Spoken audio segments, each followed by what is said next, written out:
Annyeonghaseyo from Korea. Welcome to Next Matchup. Today we're cooking Doenjang-jjigae. Doenjang is soybean paste, so Doenjang-jjigae in this case is soybean paste stew. We're going to take that soybean as well as some delicious mushrooms, other vegetables and spices, and turn it into a beautiful hot stew, great for a cold day. Start with your tofu and cut that up in advance. We're going to put that in towards the end though. Just get it ready now, save some time later. Whenever you cook mushrooms, we want the water that is in the mushrooms to go away so that we can get a better mushroom flavor. Fry those up in the pan, and anything that is sort of getting stuck to the side as we cook, it's okay because it's going to all add to the flavor later, which includes the beef. Fry that nicely. Beautiful. All the flavor from the beef is in the pan where we want it. Fry up your onions, and as your onions start to sort of get soft and translucent, add in the garlic. Now make sure you're not burning the garlic, but at the same time, don't worry if it's getting sort of close to burning. You really want that flavor. Throw in the doenjang paste, and by the time it's mixed in with the meat and everything, which takes a little bit of time, everything will have cooked.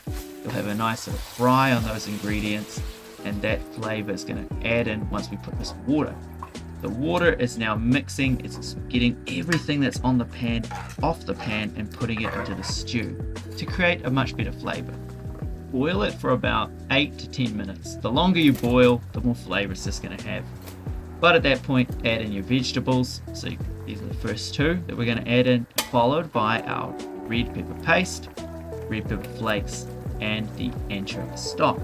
Now, if you don't like it too spicy, just add a little bit less red pepper. However, add a little bit. It does add a lot to the flavor and gives it sort of the taste that you really want. So just try just a little bit if you're worried, even if you're worried about the spice.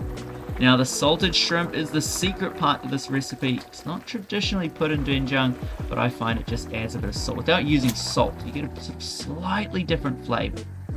Now, be careful when you put in the tofu. Don't make a mess like I did. It's all going to fall in, and you can probably put it in nicely, I'm sure. I just dumped it in, but look, whatever's easiest for you guys. Now we're almost done, so the green onion and the red peppers go basically at the end. They're the last step, essentially, because you don't want them to overcook. They should have a beautiful color by the time it's finished. Still be a little bit crunchy, but they're not, fresh off the chopping board. And it's ready to serve.